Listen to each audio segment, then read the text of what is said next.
नाजरीन, drama serial जख्म अपने दिलचस्प मरहले में दाखिल हो चुका है। हो सके तो वीडियो पूरी देखिएगा, वीडियो काफी दिलचस्प है। सिकंदर अफान को कहता है, अफान तुमने मुझसे धोखा करके अच्छा नहीं किया, बोगस चेक, वो भी सिकंदर को, तुम्हें ये चालाकी महंगी पड़ेगी। सिकंदर अफान को फोन करता है, क्यों छोटे, तुम्हें समझ नहीं आ रही मैं क्या चाहता हूं, चुपचाप मेरी बात मान लो। वो क्या है, तुम मेरे छोटे भाई हो, मैंने तुमसे सिर्फ अपनी खामोशी की कीमत मांगी है और तुम्हें ये हर हाल में देनी पड़ेगी। अफान कहता है, अगर ना दूं तो? सिकंदर कहता है, तो फिर अपनी बैंड बजवाने के लिए तैयार हो जा, तुम्हें समझ फिर आएगी जब तुम्हारे हाथ से सब कुछ निकल चुका होगा। अफान कहता है, मुझे इंतजार रहेगा तुम्हारी गिरी हुई इस हरकत का भी, तुम्हें अब फूटी कौड़ी नहीं मिलेगी मुझसे। अफान घर में काफी परेशान होता है। अरीज पूछती है, अफान तुम कैसे हो, परेशान लगते हो, घर में भी अक्सर तुम उखड़े उखड़े से लगते हो, कोई परेशानी है तो मुझे बताओ, हो सकता है मैं तुम्हारी कुछ मदद कर सकूं। अफान उछलकर अरीज की आंखों में देखने लगता है। परेशानी, और वो भी मुझे, और वो भी एक खूबसूरत बीवी के होते हुए, तुमने सोच भी कैसे लिया? अरीज कहती है, बात टालने की कोशिश मत करो अफान, मुझे बताओ, मैं तुम्हारा हर तरह से साथ देने के लिए तैयार हूँ। हमारे दरमियान में हवा का गर्म झोंका भी नहीं आ सकता। मैंने जब से तुम्हें पाया है मैं अपने पिछले सारे गम भूल चुकी हूँ। तुम्हें पाकर तो मुझे लगता है मुझे सारी खुशियां मिल गई हैं। मैंने तो कभी सोचा भी नहीं था कि तुम मुझसे इतना प्यार करते हो। अफान कहता है, इसलिए तो तुमने मुझे इतना सताया, कितनी मुश्किल से मुझसे तुमने शादी की है। अरीज के चेहरे पर मुस्कुराहट और चेहरे पर मीठी सी शरारत थी। तकिया उठाकर अफान पर फेंकने लगती है। अफान कहता है, तो अच्छा ये बात है, लड़ने का मूड है? अरीज कहती है, नहीं, मीठी मीठी शरारतें करने का मूड है। अफान अरीज को पकड़ने की कोशिश करता है। अरीज दूर जाने से ज्यादा नजदीक आने की कोशिश करती है और अफान अरीज को अपनी आगोश में ले लेता है, जहां दोनों एक दूसरे के प्यार में डूब जाते हैं। गम लाखों दूर चले जाते हैं, सांसें तेज हो जाती हैं, प्यार भरी सिसकियां निकलना शुरू हो जाती हैं। फिर न जाने कब सुबह होती है। इधर सालेह बेगम मुलाजमा से पूछती है, आज अरीज किचन में नहीं आई? मुलाजमा कहती है, नहीं मालकिन, आज अरीज बाजी अभी तक नहीं आई। तुमने कमरे को देखा है? नहीं मालकिन, तो फिर जाओ उनका कमरा नॉक करो। मुलाजमा जैसे ही कमरे में जाती है दरवाजा नॉक करती है। अरीज की आंखें सीधी घड़ी पर जाती हैं। सुबह के 9 बज चुके थे। हाय अल्लाह, इतनी देर! हड़बड़ाकर उठती है। आ रही हूँ। नौकरानी वापस चली जाती है। अरीज अफान को उठाती है। अफान उठो, बहुत देर हो चुकी है, सुबह के 9 बज चुके हैं, पता नहीं तुमने रात को मुझे कौन सा नशा दिया। अफान अरीज को पकड़ लेता है। बाय द वे, कौन सा नशा? अरीज कहती है, कौन सा नशा? अफान कहता है, प्यार का नशा, ना खत्म होने वाला नशा। अरीज अपने आप को अफान से छुड़ाते हुए फौरन वॉशरूम में चली जाती है। सिर्फ इतना कहकर, तुम भी जल्दी से फ्रेश हो जाओ, अम्मी इंतजार कर रही होंगी। जैसे ही सालिया बेगम की नजर अरीज पर पड़ती है, सालिया बेगम की आंखें अरीज से हटने का नाम नहीं ले रही थी। माशाल्लाह, बहुत खूबसूरत लग रही हो, नजर ना लगे तुम्हें। अफान नहीं आया? अरीज कहती है, आ रहा है। अम्मी, आज कुछ ज्यादा देर नहीं हो गई? अरीज की आंखों में रात के वाकयात थे, नजरें झुकी हुई, चेहरे पर शर्मो हया। वो अम्मी, अफान। सालिया बेगम कहती है, अच्छा अच्छा।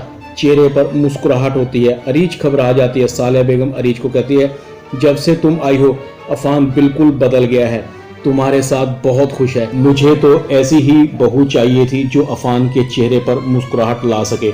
इतने में अफान भी आ जाता है। सालिया बेगम कहती है, बस मैं तो अब यही चाहती हूँ, तुम लोग भी जल्द से जल्द अब मुझे कोई खुशखबरी सुना दो, बहुत अरसा हो गया है, कोई खुशी की खबर सुने।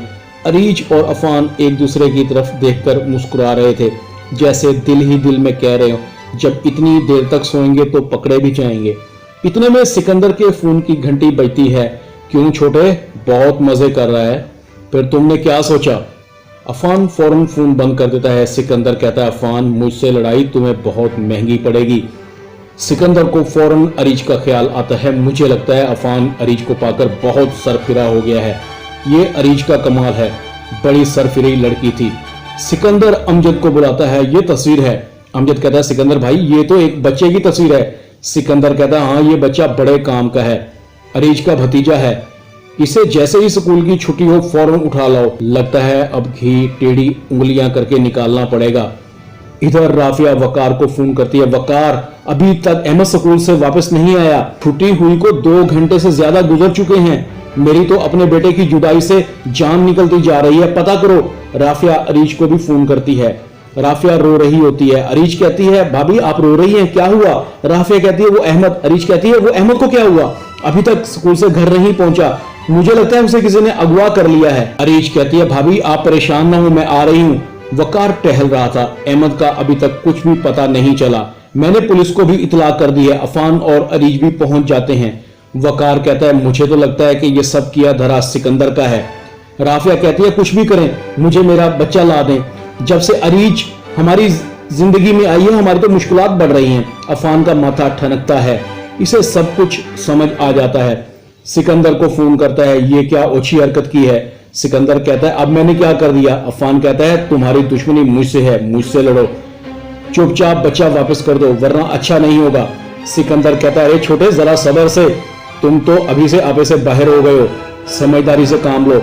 तुम्हारे घर में जो भी बुरा होगा, क्या उसका जिम्मेदार तुम मुझे ठहरा दोगे? अच्छा चलो गुस्सा मत करो, कुछ करता हूं, मिलकर ढूंढते हैं। अफान पुलिस को मुतला कर देता है। पुलिस सिकंदर के घर पहुंच जाती है। सिकंदर कहता है, ये क्या बदतमीजी है, किसी के घर में दाखिल होने का ये कौन सा तरीका है? सिकंदर मुलाजिम को कहता है, तुमने इन्हें अंदर कैसे आने दिया? पुलिस वाले कहते हैं, हमारे पास आपकी गिरफ्तारी के ऑर्डर हैं, आपको हमारे साथ थाने चलना होगा। सिकंदर पुलिस के साथ चला जाता है।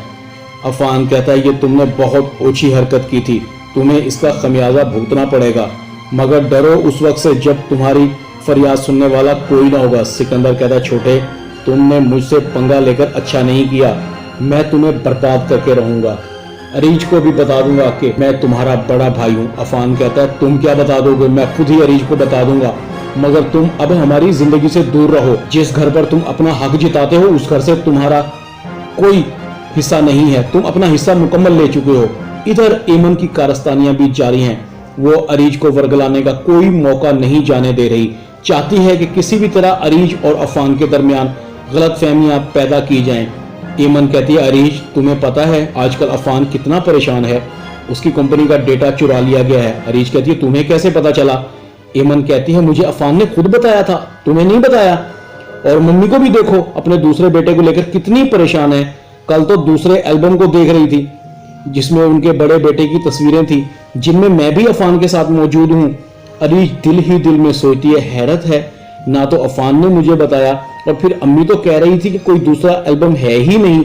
अरीज सोचों में गुम थी, अफान और मम्मी मुझसे कुछ छुपा रहे हैं। ड्रामा जख्म में इतना ही। अपने पसंदीदा एक्टर्स और एक्ट्रेसेस के बारे में जानने के लिए विजिट करें हमारी वेबसाइट www.rana78.com और फिर डिस्क्रिप्शन में दिए गए लिंक पर जाकर भी हमारी वेबसाइट को ज्वाइन कर सकते हैं। वीडियो अच्छी लगे तो चैनल को सब्सक्राइब और वीडियो को लाइक कर दें।